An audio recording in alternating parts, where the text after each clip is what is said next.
سبق یابی برہرا کو سابق است.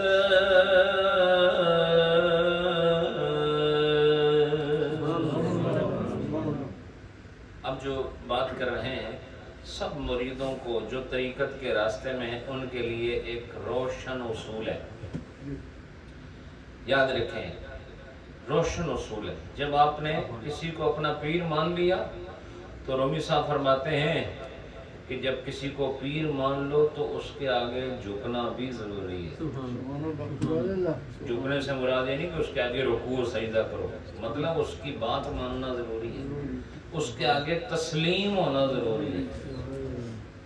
تسلیم کسے کہتے ہیں؟ انگلش میں تسلیم کہتے ہیں جب آدمی کسی کے آگے ہتھیار ڈال دے نا، اپنا آپ سبمٹ کر دے. جی بالکل. اور ایک اور لفظ انگلش نہیں کہ جب آدمی ہار مان کے کسی کے آگے کہے سرنڈر. ہاں، جب آدمی کمپلیٹ سرنڈر ہو جائے کسی کے آگے، اس کو فارسی میں بھی عربی میں بھی تسلیم ہونا کہتے ہیں. جب آدمی اپنے ہتھیار ڈال دے، سرنڈر کر جائے، تو مجھے بتاؤ جب سرنڈر آدمی کر جاتا ہے پھر اس کا اختیار ہوتا ہے؟ اس کے ہاتھ پاؤں سب دوسرے کی مرضی سے چلتا ہے. اچھا، جو سرنڈر ہو جائے وہی امن بھی حاصل کر لیتا ہے. تو فرمائے جب تم کسی پیر کے ہاتھ میں ہاتھ دے دو تو یوں نہ سمجھو کہ میں بیعت ہوا ہوں، یوں سمجھو تم سرنڈر ہو گئے ہو، تم اب اس کے خادم بن گئے ہو، نوکر بن گئے ہو. اور کیا فرمایا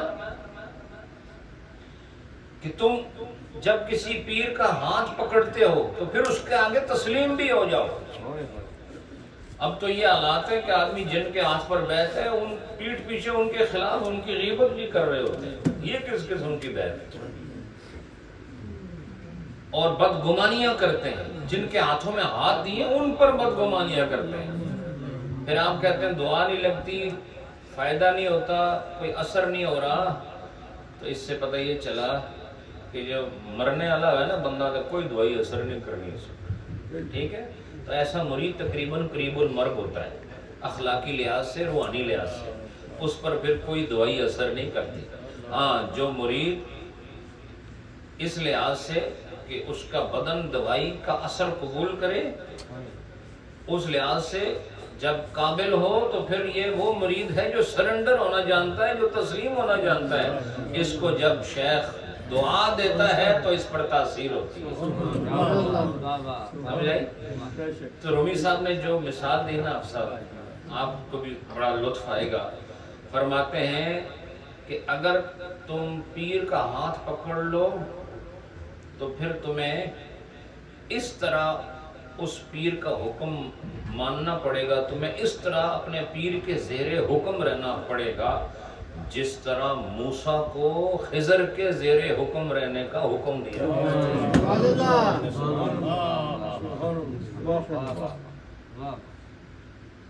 بھائی ان کو کیا طلب تھی؟ انشاءاللہ اس پر بات کریں گے. طلب کیا تھی؟ طلب یہ تھی کہ شان کے اعتبار سے حضرت خضر سے حضرت موسیٰ بہت بلند ہے، اور اعلیٰ حضرت کے قول کے مطابق حضرت خضر کا شمار بقول جمہور نبیوں میں ہوتا ہے. کس میں ہوتا ہے؟ بعض نے کہا ولی ہیں، بعض نے کہا نبی، لیکن اکثر کا جو موقف ہے وہ کیا ہے کہ وہ اللہ کے نبی ہیں اور اب بھی زندہ ہیں. بولو، اب بھی زندہ ہیں. اور آپ کا نام خضر بھی ہے اور خضر بھی ہے، خضر بھی ہے. ٹھیک ہے؟ اور یہ سبزے کے ساتھ اس کا معنی لیا جاتا ہے. اور آپ کی شانوں میں سے ایک شان یہ تھی کہ اگر آپ خشک گھاس پر بیٹھتے تو وہ سبز ہو جاتی. ٹھیک ہے؟ ڈرائی گراس جو تھی وہ گرین ہو جاتی. تو جب جو چیز ڈرائی ہو حافظ صاحب وہ مری ہوتی ہے نا. تو اللہ والوں کی شان یہ ہے کہ وہ مردہ گھاس پہ قدم رکھیں تو خدا اسے بھی زندہ اللہ والوں کی شان ہے. تو فرماتے ہیں کہ شان تو موسیٰ علیہ السلام کی بڑی ہے، لیکن کبھی کبھی ایسے ہوتا ہے کہ کہ بڑی شان والا چھوٹی شان والے سے بھی علم کی کوئی بات لے رہا ہوتا ہے۔ بڑی شان والا علم کے لیے کسی چھوٹی شان والے سے استفادہ کرتا ہے۔ استفادہ کا مطلب کیا ہوتا ہے؟ کسی سے فائدہ طلب کرنا۔ اور حضرت موسیٰ کی شان بہت بڑی ہے، لیکن اللہ نے مقدر اس طرح فرمایا تھا کہ حضرت خضر کی یہ شان تھی وَعَلَّمْنَاهُ مِن لَّدُنَّا عِلْمًا، کہ ہم نے خضر کو اپنی بارگاہ سے علم خاص یعنی علم غیب عطا فرمایا۔ کیا عطا فرمایا بولو؟ علم غیب عطا فرمایا۔ اور یہ وہ غیب تھا حافظ صاحب جس کا حضرت موسیٰ کو پتہ نہیں تھا۔ اس سے پتہ چلا کہ علم ما کانا و ما یکون کا تاج اگر کسی شخصیت کے سر پر ہے تو آمنہ کے لال محمد کے سر پر ہے۔ کیوں؟ وہ بھی قرآن سے ثابت ہے وَعَلَّمَكَ مَا لَمْ تَكُنْ تَعْلَمْ وَكَانَ فَضْلُ اللَّهِ عَلَيْكَ عَظِيمًا۔ اللہ پاک نے اپنے محبوب کو علم جو گزر گیا وہ بھی بتا دیا، جو آنے والا ہے وہ بھی بتا دیا، لیکن موسیٰ علیہ السلام کا یہ حال ہے کہ وہ اپنے دور کے ایک اور نبی سے علم حاصل کرتے ہیں۔ اور کس طرح حضرت موسیٰ علیہ السلام نے ان سے کیا کہا؟ قال له موسیٰ هل اتبعك على ان تعلمني ما علمت رشدا۔ کیا اس کا مطلب ہے؟ وہ کہتے ہیں کہ کیا آپ مجھے اجازت دیتے ہیں؟ بڑے ہیں لیکن حضرت خضر سے کہہ رہے ہیں آپ مجھے اجازت دیتے ہیں اس کی کہ میں اس شرط پر آپ کے ساتھ ساتھ رہوں، آپ کی پیروی کروں، آپ کے پیچھے چلوں، ان تعلمنی، کہ آپ مجھے پڑھائیں گے۔ بولو بولو نا، بولو ان تعلمنی، آپ مجھے پڑھائیں گے۔ دیکھو موسیٰ خضر سے پڑھ رہے ہیں، اس سے پتہ چلا شان میں موسیٰ بڑے ہیں لیکن علم وہ خزانہ ہے، چھوٹے سے ملے تب بھی لینا چاہیے۔ علم وہ خزانہ ہے جو چھوٹے سے ملے تو اس کو بھی لینا چاہیے۔ یہ موسیٰ علیہ السلام کی سنت ہے۔ اور فرمایا مما علمت رشدا، ان چیزوں میں سے جو حق کی باتیں ہیں جو آپ کو پڑھائی گئی ہیں۔ مجھے پڑھائیں گے آپ وہ جو آپ کو پڑھائی گئی ہیں۔ بولو نا۔ تو اب یہ غیب کا علم تھا نا حضرت خضر کے پاس، لیکن کیا فرمایا؟ مما علمت، تو غیب کا علم تھا لیکن پڑھایا گیا تھا، اس کا مطلب ذاتی نہیں تھا۔ علمت مطلب جو تو آپ کو پڑھایا گیا ہے۔ بولو جو آپ کو، جو علم آپ نے پڑھ لیا، جو علم آپ نے پڑھ لیا وہ مجھے پڑھائیں گے کہ نہیں؟ اس شرط پر میں آپ کے ساتھ رہنا چاہتا ہوں۔ تو اللہ اکبر، انہوں نے کیا کہا؟ انہوں نے کہا کہ آپ جس چیز کے بارے میں جانتے نہیں اس پر میرے ساتھ رہ کر کیسے صبر کر سکتے ہیں جی؟ آپ فرمایا کہ لن تستطیع معی صبرا، میرے ساتھ رہنے کی استطاعت آپ میں نہیں ہے کہ آپ میرے ساتھ رہیں اور خاموش رہیں، آپ سے صبر نہیں ہوگا۔ تو انہوں نے آگے سے کیا کہا کہ لا آسی لک امرا، حضرت موسیٰ کہا نا میں تھوڑی گل منسا، امی نال رکھو، بولو نا ہاں جی، میں تساں دی گل من لا، لا آسی، میں تھوڑی نافرمانی نہ کردا، لکا تھوڑی، امرا تھوڑے حکم دی میں نافرمانی نہیں کردا۔ انہاں کیا کسی میرے نال تسی نہیں رہ سکتے، کیونکہ جڑی گلاں میں کہہ رہا ہوں لم تحط به خبرا، اس طرح ہے نا کہ آپ تو اس خبر کا احاطہ نہیں کرنے والے، آپ کو پتہ ہی نہیں اس چیز کا جو میں جانتا ہوں، لہٰذا جب میں جو میں جانتا ہوں جب اس کا اظہار کروں گا آپ سے صبر نہیں ہوگا۔ تو انہوں نے کہا لا آسی لک امرا، نہیں تھوڑے حکم دی میں نافرمانی نہیں کردا۔ تو اس ساری بات کو رومی صاحب نے کیسے بیان فرمایا؟ وہ کہتے ہیں جب تم کچھ سیکھنے کے لیے کچھ پانے کے لیے کسی کی اتباع کا عہد کر لیتے ہو تو پھر اس کے آگے تسلیم ہونا ضروری ہے۔ بولو کیا ہونا ضروری ہے؟ تسلیم ہونا ضروری ہے. کس طرح؟ جس طرح موسیٰ علیہ السلام کو حکم ہوا کہ وہ حکم خضر کے آگے تسلیم رہیں، اس طرح تمہیں مرید ہو کر اپنے پیر کے حکم کے آگے تسلیم رہنا پڑتا ہے. جو گرفتی پیر ہی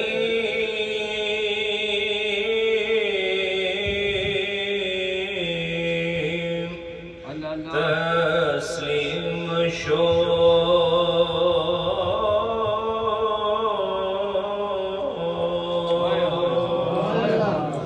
ہم چو موسیٰ زیر حکم خضر رو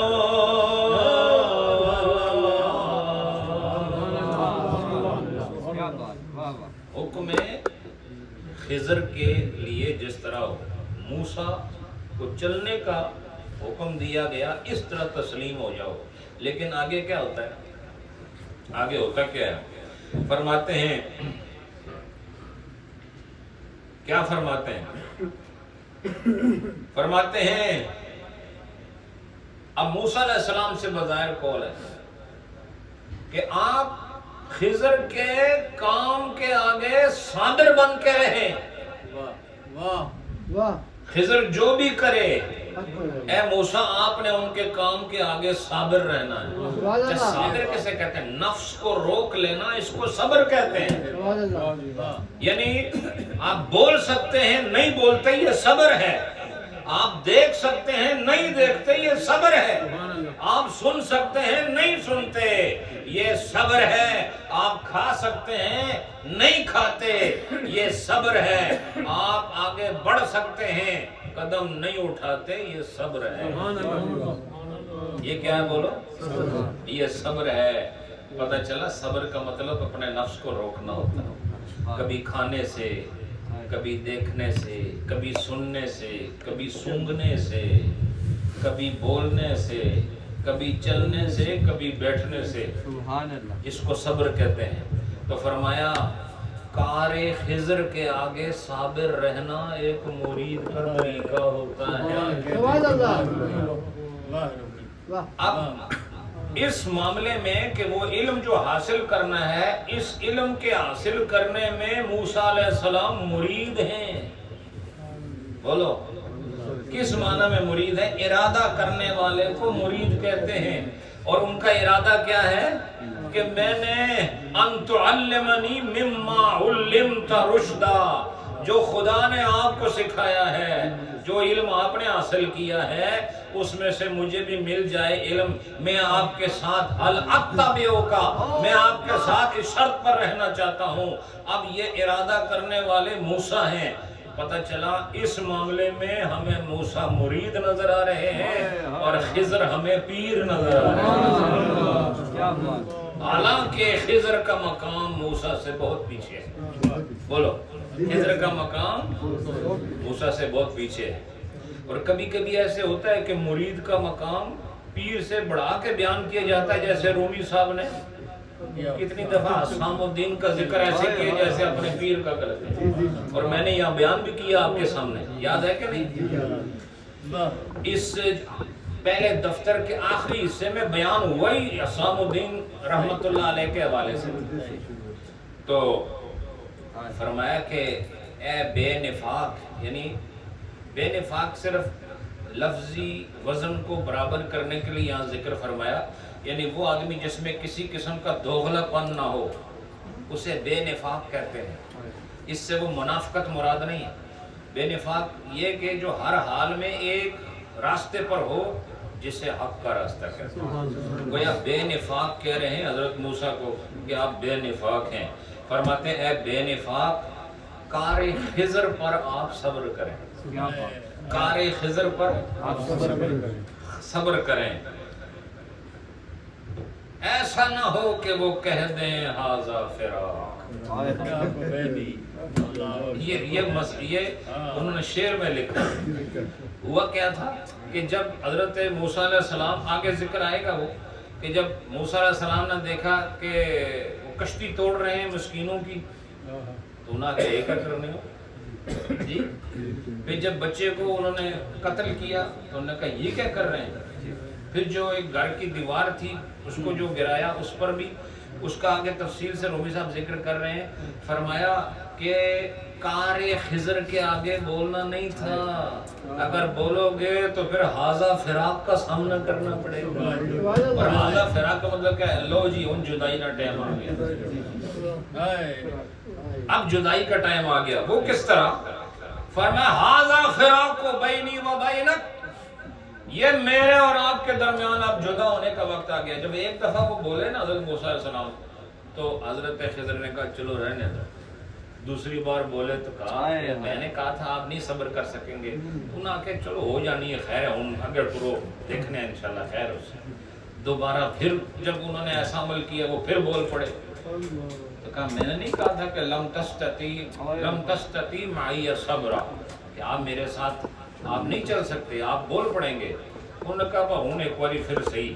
تیسری بار جب ہوا تو انہوں نے کہا حاضہ فراق بینی و بینک, کون میرے تھوڑے درمیان جدائی. اصل میں یہ واقعہ بیان کر کے رومی صاحب بتانا چاہ رہے ہیں کہ پیر مرید کا تعلق ایسا ہونا چاہیے کہ اس میں حاضہ فراق والی بات نہ آ جائے.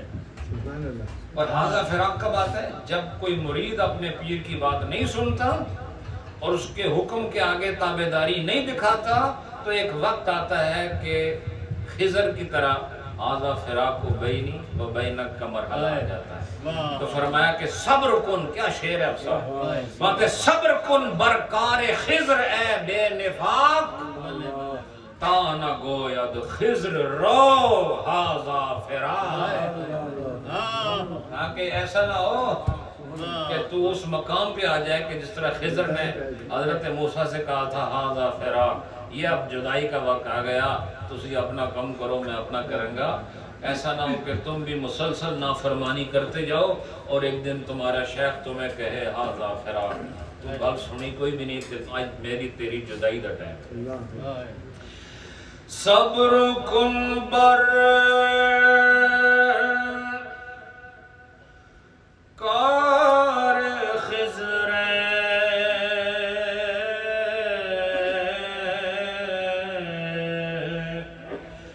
بے نفاق,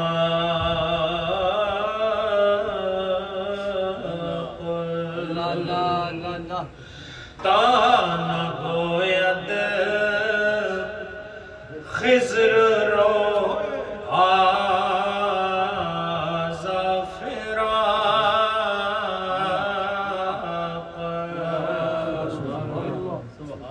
یہ آپ کو آداب طریقت سکھائے جا رہے ہیں کہ پیر کے سامنے نہیں بول. اگر کوئی کام ایسا بھی تمہاری نظر کے سامنے ہو رہا ہے کہ جو بشرطے کہ وہ پیر عالم دین ہو, اس کو قرآن و سنت کا پتہ ہو, اسے کلیات جزیات کی خبر ہو, پھر بھی اگر کوئی ایسا کام کر رہا ہے جو بظاہر تمہیں صحیح نہیں لگ رہا تو تم حضرت موسیٰ کی طرح بولنا نہیں. چونکہ موسیٰ علیہ السلام اس لیے بولے تھے کہ وہ نبی تھے اور ان کے سامنے جو کام ہو رہا تھا شرعی طور پر وہ جائز نہیں تھا.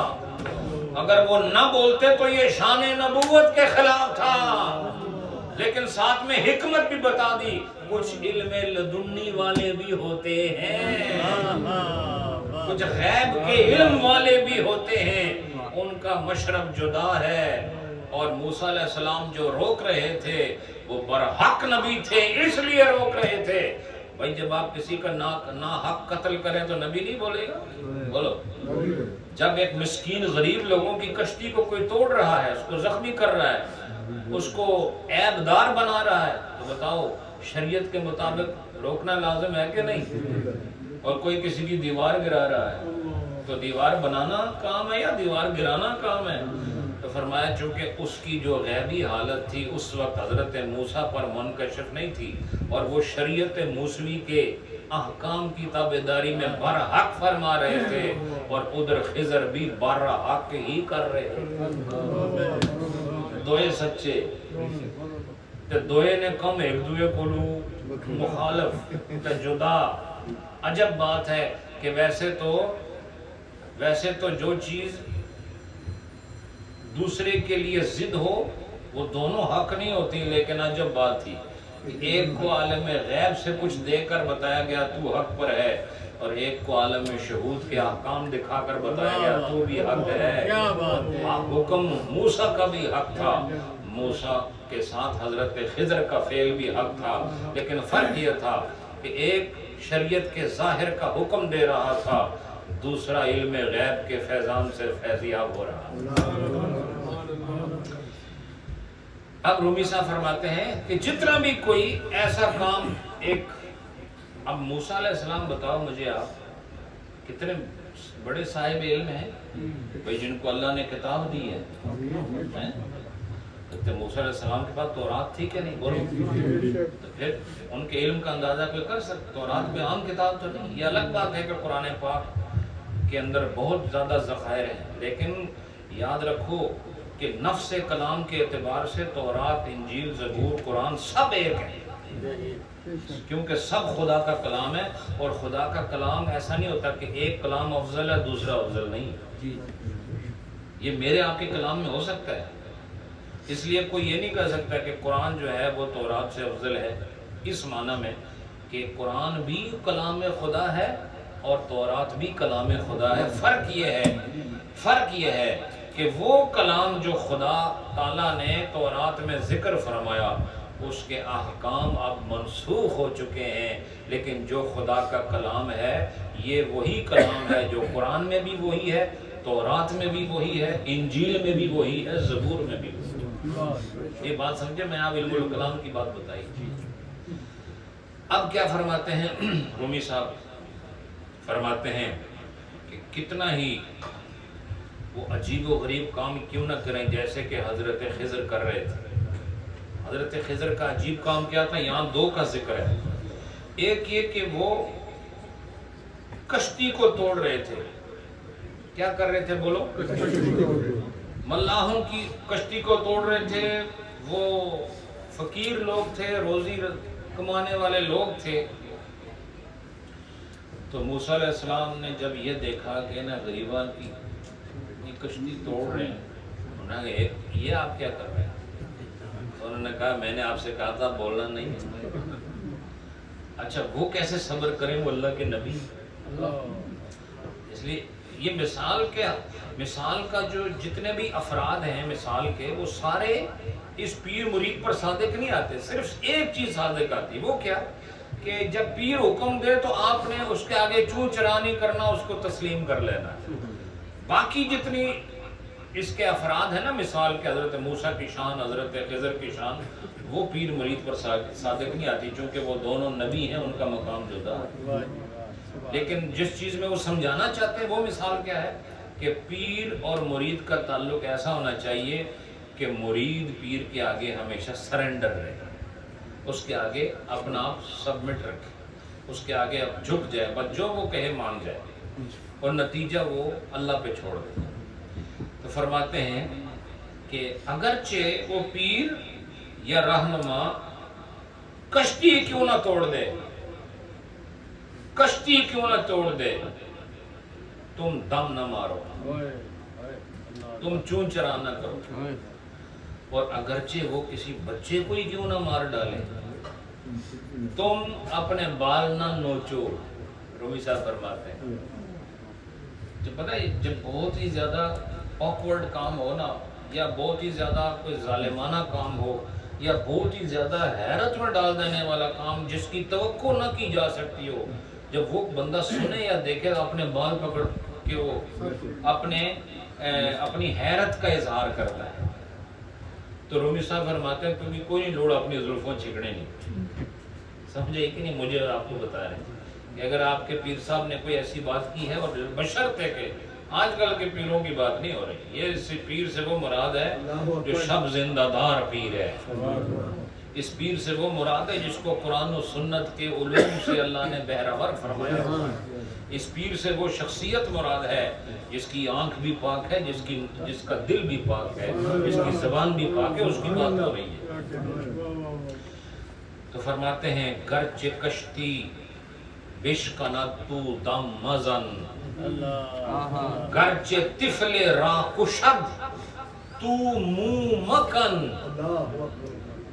اپنے بالوں یہ کان کنی کا نام آپ نے لفظ سنا ہوگا، کسی کھودنا، اور تو اسی سے فرمایا اکھاڑنا، اس کے لیے کاف پر زبر آتا ہے، اور پیچھے آیا گرچہ طفل را کشد، کش کا معنی مارنے کے معنی میں ہوتا ہے، لفظ کا جو معنی ہے مارنے کے معنی میں ہوتا ہے، اور کنیدن کسی چیز کو اکھاڑنا یا کسی چیز کو زمین سے اٹھانا، اس طرح کے وہاں گڑھا بن جائے۔ تو فرماتے ہیں تو نے کوئی کلام نہیں کرنا اور تو نے کسی بے صبری کا اظہار نہیں کرنا، چاہے وہ یہ عمل ہی کر رہے ہوں۔ اب اگر عام انسان کہہ کہ یہ اعمال کیے جائیں تو لازماً انسان کو حیرت ہوتی کہ یہ کیسا کام ہے، یہ کیسی حرکت ہے، یہ ایک اتنے بڑے انسان نے اتنا بڑا غیر شرعی کام کیسے کر دیا؟ تو فرمایا تمہاری معلومات اور ہیں، اس کے معمولات اور ہیں۔ تو پھر فرمایا کشتی کیوں توڑی؟ اعتراض انہوں نے خود اس اعتراض کا پھر جواب دیا۔ جواب کیا دیا؟ جواب یہ دیا کہ جو حاکم وقت تھا اس نے تمام کشتیوں کو ضبط کرنے کا حکم دے دیا۔ یہ غریب لوگ تھے، اگر ان کی کشتی میں نقص نہ پیدا کیا جاتا، توڑ پھوڑ کرنے کے بعد جو نقص پیدا کیا گیا ہے، اگر یہ پیدا نہ کیا جاتا تو ان کی کشتی بھی لے جاتے۔ تو میں نے ان کی کشتی کو توڑنے کے لیے نہیں توڑا، بچانے کے لیے توڑا ہے۔ سمجھے کہ نہیں؟ اس کے بعد یہ بچے کو مار دیا آپ نے، آگے گئے تو بچے کو قتل کر دیے۔ فرمایا اس کی ماں اور باپ بہت نیک، بہت نیک۔ تو یہ بڑا ہوتا اور پھر اس نے جو شرارتیں کرنی تھیں، اس نے جو ظلم و بربریت کا نظام چلانا تھا اور اللہ کی جو معصیت کرنی تھی، ان سب چیزوں کا داغ والدین پر پڑتا، ان کو بچانے کے لیے اس کو قتل کر دیا۔ اب یہ چونکہ وَعَلَّمْنَاهُ مِن لَدُنَّا عِلْمًا، اتنے بڑے کام اسے ویلے ہونے، اس لیے خدا اپنے بندے کی خاص علم عطا یہ آج اس پر کوئی عمل نہیں کر سکتا ہے۔ کوئی کسی کی دیوار گرا دیتا ہے، میر آتی خواب ہے، کسی کا بچہ مار دے کہ مجھے خواب، اللہ نے خواب میں کہا مار اس نے پتھر، سمجھائی کہ نہیں؟ یہ آج کے ماحول میں یہ بات نہیں ہے کہ آپ کسی کی گاڑی کو جناب میں تھوڑا مار دیں۔ تو مجھے خواب میں آیا تھا کہ اگر گاڑی چوری ہونے والی ہے تو جب اس میں نقص ہوگا تو چوری نہیں ہوگی، تو پیر صاحب نے تھوڑا لے کے گاڑی کو مار دیا۔ تو فرمایا ایسے نہیں ہوگا، یہ خاص صورت میں ہوتا ہے جب خدا خود اپنے بندے پر مہربانی فرمائے، تب اس طرح کا غیبی علم عطا ہوتا ہے۔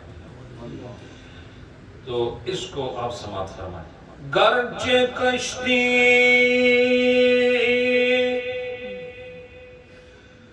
وشکاند تو دم مزن،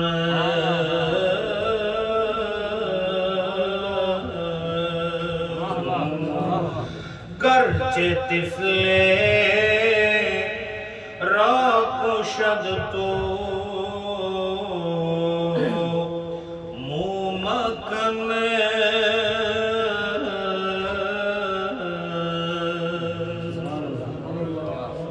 اس کے بعد رومی صاحب فرماتے ہیں کہ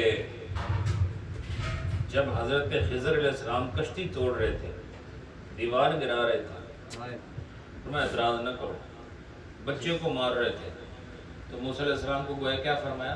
اعتراض نہ کرو۔ انہوں نے پہلے ہی بتا دیا تھا آپ صبر کر ہی نہیں سکیں گے۔ اب بتاؤ مجھے یہ بھی غیب کا علم تھا کہ نہیں؟ بولو نا، یہ بھی غیب کا علم تھا کہ نہیں کہ یہ میرے ساتھ صبر نہیں کر سکیں گے؟ جو چیزیں میں ان کے سامنے کر کے دکھاؤں گا، یہ حکم شرع کو سامنے رکھتے ہوئے فوراً اعتراض کریں گے۔ تو یہ بھی غیب کا علم تھا جو اللہ نے حضرت خضر کو عطا فرمایا، اور وہ جو آپ نے اعمال کر کے دکھائے اس کے جو نتیجے تھے وہ بھی غیب کا علم تھا، وہ بھی اللہ نے حضرت خضر کو عطا فرمائے۔ اور موسیٰ علیہ السلام سے ان چیزوں کو روپوش رکھا، ان چیزوں کو پس پردہ رکھا، تاکہ ایک بندے کی جو خصوصی شان ہے وہ ان پر ظاہر ہو جائے۔ اور پھر آپ کو یہ بھی بتایا کہ اس میں جو بڑا نقطہ یہ ہے کہ آدمی کتنا بڑا عالم ہو جائے، کتنا بڑا عالم ہو جائے، وہ اپنے سے چھوٹے سے اگر کوئی چیز سیکھنے کا موقع ملے تو اسے یہ نہیں سوچنا چاہیے میں اتنا بڑا عالم ہوں تو میں اس بچے سے کیا سیکھوں گا۔ تو فرمایا اتنے بڑے نبی ہیں حضرت موسیٰ تو خضر سے سیکھنے کے لیے تیار ہو گئے، تو کیا بلا ہے؟ بولو نا، جب حضرت موسیٰ کو اس میں عار نہیں ہے تو تجھے کیوں عار محسوس ہوتی ہے؟ اس سے پتہ چلا تیرے اندر تکبر ہے اور علم نے تجھے متکبر بنایا ہے۔ موسیٰ کو خدا نے تورات جیسا علم دے کر بھی پھر بھی علم کا پیاسا بنایا۔ اس لیے جتنا بھی علم آ جائے تو یہ نہ سوچو کہ اب کوئی اور مجھے نہیں سکھا سکتا، اور خاص طور پر جو مجھ سے چھوٹا ہے وہ مجھے نہیں سکھا سکتا۔ ہو سکتا ہے تیرے چھوٹے پر اللہ نے جو چیز منکشف کی ہے تجھ بڑے پر نہ کی ہو، اس لیے تو اس انکشاف کی وجہ سے اس آدمی سے جو فیض لے سکتا لے لے، اس میں تیری شان گھٹے گی نہیں۔ یہ موسیٰ کی سنت ہے، اس پر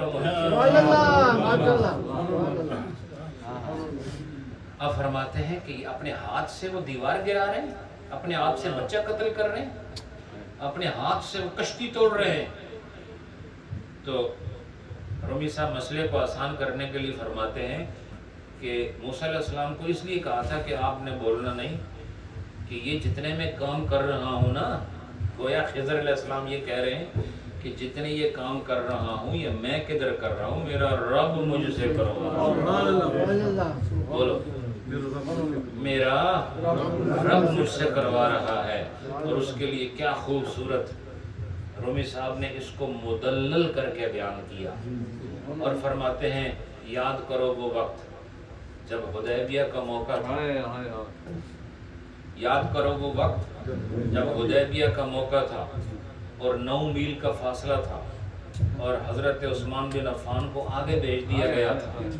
بولو کہ جا کے حالات چیک کر کے پاؤ، ان کو بتاؤ ہم آ رہے ہیں، ہمارے پاس کوئی ہتھیار نہیں، جانور ہیں اونٹ قربانی کے لیے اور کچھ لڑائی کے، ہم نے احرام پہنے ہوئے ہیں۔ تو وہ جب وہاں گئے تو انہوں نے قید کر لیا حضرت عثمان کو، اس کے نتیجے میں بیعت رضوان برائے عثمان، یہ فقیر کی طرف سے یہ جملہ لے لیا، بیعت رضوان برائے عثمان الحمدللہ وہاں جاری ہوئی، منعقد ہوئی۔ اور جب ان سب نے نبی پاک کے ہاتھوں پر ہاتھ رکھ دیے تو اللہ نے فرمایا ید اللہ فوق ایدیہم، ان ہاتھوں پر اللہ نے بھی ہاتھ موجود۔ کیا فرمایا؟ کہ ان ہاتھوں پر اللہ کا ہاتھ بھی موجود ہے۔ تو گویا رومی صاحب کہتے ہیں یہ جو اپنے ہاتھ سے کشتی توڑ رہا ہے یہ خضر کا ہاتھ نہیں، رب کا اپنا ہاتھ ہے۔ یہ بظاہر تو خضر کا ہاتھ لگ رہا ہے، اور قرآن نے اپنے نبی کے لیے آپ نے علماء سے سنا، خاص طور پر تقریروں والے جو علماء ہیں، وما رمیت اذ رمیت، حضور نے کنکریاں پھینکی تو اللہ نے فرمایا آپ نے کدھر پھینکی؟ ہم نے پھینکی ہیں۔ فرمایا کہ اللہ نے اپنے نبی کے ہاتھ کو اپنا ہاتھ فرما دیا۔ بولو، اللہ نے اپنے ہاتھ کو گویا نبی کے ہاتھ کی نسبت دے دی، فرمایا تمہارا ہاتھ نہیں میرا ہاتھ ہے۔ اس لیے فرمایا گویا خضر جب بچے کو مار رہے تھے یا دیوار گرا رہے تھے یا کشتی توڑ رہے تھے تو ہاتھ سے ہی کیا نا۔ تو فرمایا بظاہر یہ خضر کا ہاتھ تھا، اصل میں خدا کا ہاتھ۔ بولو کس کا ہاتھ تھا؟ خدا کا ہاتھ تھا۔ تو فرمایا کہ اللہ نے جب ان کے ہاتھ کو اپنا ہاتھ قرار دیا، اور دلیل کیا؟ فرمایا کہ حکم دست بندہ کو دست الہی کا جو حکم ملا وہ کس آیت سے ملا؟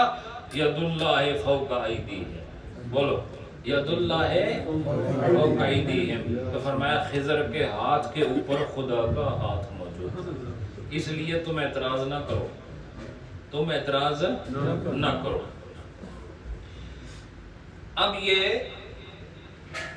ایک شعر کیا ہے؟ دست اورا حق چو دست خیش خواند۔ اللہ تعالیٰ نے جب کہ اس کے ہاتھوں کو اپنا ہاتھ فرما دیا، دست اورا حق چو دست خیش خان، تا ید اللہ فوق ایدیہم براند۔ رامدن کہتے ہیں چلانے کو، مطلب کہ اللہ پاک نے ایک حکم کو چلایا، ایک حکم کو جاری فرمایا، کیا کہ اس کا جو ہاتھ ہے یہ اس ہاتھ پر میرا ہاتھ موجود ہے، یہ حکم جاری فرما دیا۔ اور آگے کیا فرمایا کہ اب جو اس کے ہاتھ پر رب کا ہاتھ ہے تو پھر رب کے ہاتھ نے ہی اس بچے کو مارا ہے اور اسی ہاتھ سے ہی بچے کو زندگی بھی عطا ہوتی ہے، یا یوں سمجھ لو کہ کسی کو اگر کسی کے ہاتھ سے زندگی ملے تو اس کے پیچھے بھی خدا کا ہاتھ ہوتا ہے، اور اللہ والے کی وجہ سے اگر کسی کو موت آ جائے تو اس کے پیچھے بھی خدا کا ہاتھ ہوتا ہے۔ لیکن فرمایا اللہ والے جب کسی کو زندہ کرتے ہیں تو پھر زندہ ایسا کرتے ہیں کہ وہ پائندہ ہو جاتا ہے۔ کیا ہو جاتا ہے بولو؟ ہاں، پائندہ کہتے ہیں، پائندہ اسے کہتے ہیں جس کو ہمیشگی حاصل ہو، بولو، جس کو ہمیشہ پائندگی، ہمیشگی، ہمیشہ رہنے والا۔ فرمایا اس طرح کی زندگی عطا ہوتی ہے اسے روح کے اعتبار سے کہ وہ ہمیشہ زندہ رہتا ہے۔ یہ کیوں؟ وجہ کیا ہے؟ یہ بندے کا ہاتھ نہیں، اس ہاتھ کے پیچھے رب کا ہاتھ۔ اور یہ جو بیعت ہم کرتے ہیں اور آپ لوگ جو بیعت ہوتے ہیں، یہ وہی رسم ہے، بیعت رضوان والی، بیعت اسلام والی، بیعت توبہ والی، سمجھے کہ نہیں؟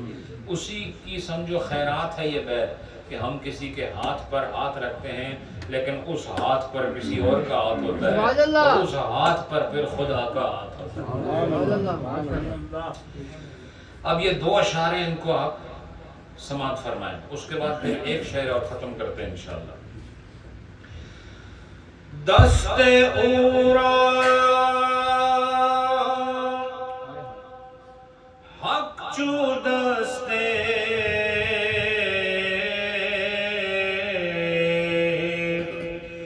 خیش خواند تاید اللہ فوق ایدیہم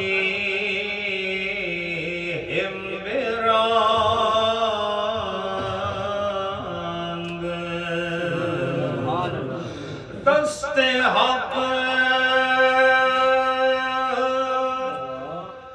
میران دش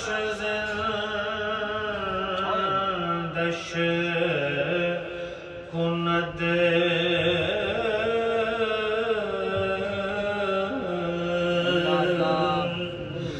زندہ چے در جا پائیں دش کند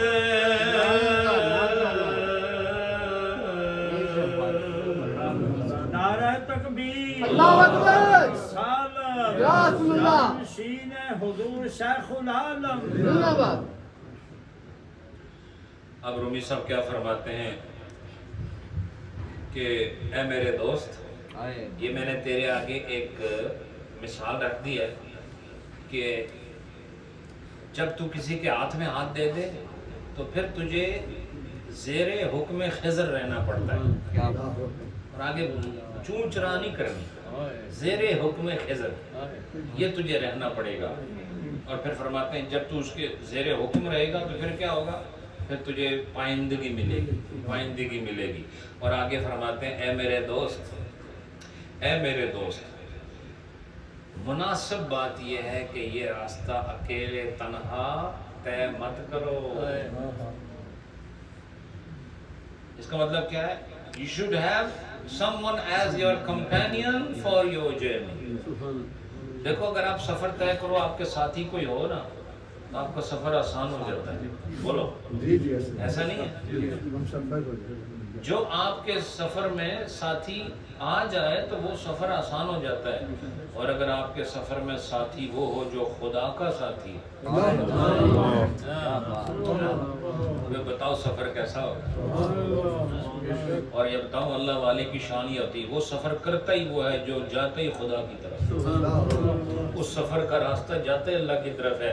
لہذا اللہ والوں کو اگر اپنا ساتھی بناؤ گے تو تمہیں اللہ کی ذات مل جائے گی، کیونکہ اس راستے سے وہ سفر طے کراتے ہیں جس راستے کی انتہا پر رب العالمین کی ذات عطا ہو۔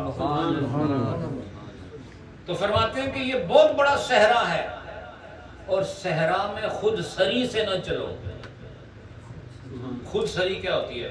دیکھو، خود اور سر، اپنا سر۔ خود سر کا مطلب وہ آدمی جو اپنے سر کی بات مانے، بولو، وہ دوسرے کو سر نہ کہے۔ ہاں، بس کہ میں آپ میرے اتنا بڑا سر ہے، مینوں کے لوڑا سر کہنا جی۔ پر میں خود سر، حافظ صاحب فیصلے ادھر سے ہوتے ہیں۔ فرمایا جو خود سر ہو، انہیں ساری باتیں اپنی کرے کہ نہیں میں یہ کہتا ہوں، میں یہ کہتا ہوں، میں یہ کہتا ہوں، ایسے آدمی کو خود سر کہتے ہیں۔ اور جو خود سر ہو کہتے ہیں یہ خود سری والا ہے۔ تو فرماتے ہیں اس صحرا کا سفر خود سری سے نہیں ہوتا، ہم سفری سے طے ہوتا ہے۔ صحرا ڈیزرٹ، جی یہ ڈیزرٹ کھانے والوں کو کیا پتا ڈیزرٹ کا سفر کیسے ہوتا ہے؟ حضرات بڑا مشکل کام ہے، سمجھے کہ نہیں؟ یہ جو صحرا ہے نا، یہ شکم بھرنے والے اور دنیا کی لذتوں میں اپنا آپ گم کر دینے والے، ان کو کیا پتا یہ صحرا کا سفر کیسا ہوتا ہے۔ اور بتاؤ، صحرا کا سفر آسان سفر نہیں ہوتا، دنیا میں مشکل ترین سفر ہے۔ ایک سمندر کا سفر اور ایک صحرا کا سفر، اس میں جب تک رہنما ساتھ نہ ہو، ہم سفر ساتھ نہ ہو، صحرا کے سفر میں اکثر لوگ دم توڑ دیتے ہیں۔ پانی نہیں ہوتا، تپتی ریت ہوتی ہے، سورج بھی اپنے پورے غصے کا اظہار کر رہا ہوتا ہے، سمجھے، کوئی سایہ نہیں ہوتا، اور ریت پہ چلنا مشکل ہوتا ہے۔ تو رومی صاحب فرماتے ہیں یہ تصوف کا راستہ بھی بڑا مشکل ہے، بڑا مشکل ہے۔ فرماتے ہیں اس راہ میں اپنے سر سے نہ چلو، کسی صاحب دل کی نظر سے چلو۔ اس راستے میں اپنے اوپر اعتماد نہ کرو، کسی اللہ والے کا ہاتھ پکڑ کے اس پر اعتماد کرو۔ کیوں؟ صرف تمہیں چلنا پڑے گا، یہ سوچنے کی ضرورت نہیں ہے میں کس طرف جا رہا ہوں، بس اللہ والے کے ہاتھ میں جب ہاتھ آ گیا تمہارا کام صرف چلنا ہے، بعد میں جب نظر اٹھا کے دیکھو گے تو سامنے منزل نظر آئے گی، منزل تیار نظر آئے گی۔ تو فرماتے ہیں یار باید راہ راہ تنہا مرو۔ یار سے وہ مخاطب کر رہے ہیں میرے دوست، باید راہ راہ تنہا مرو، یہ راستے میں تنہا سفر نہ کر، نہ جا۔ یہ ایسے ہے جیسے کوئی جانے لگے اور رومی صاحب روک رہے ہیں۔ مرو کا مطلب کیا؟ ڈونٹ گو، انگلش میں مرو۔ اگر کہنا کہ گو تو فارسی میں کہیں گے بیرو، کیا کہیں گے؟ بیرو۔ اور اگر کہیں نہ جا تو کہیں گے مرو، نہ جا۔ تو یہ ایسے جیسے کوئی جانے لگا ہے اکیلا ہی، تو رومی صاحب کہہ رہے ہیں نہ جا، اس راستے میں اکیلا نہ جا۔ از سرے خود اندری صحرا مرو۔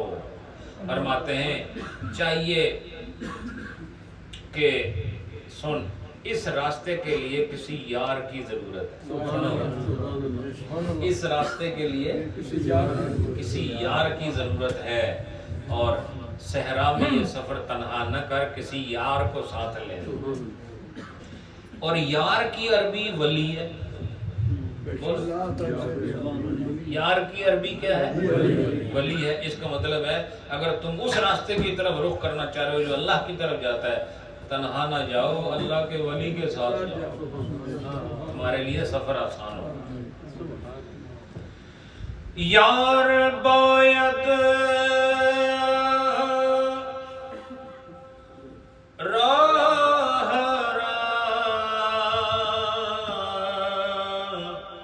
تنہا مرو،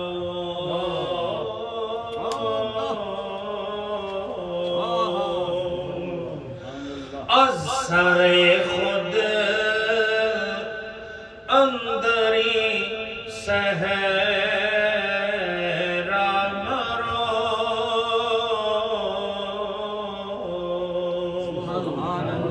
نعرہ تکبیر، اللہ اکبر، نعرہ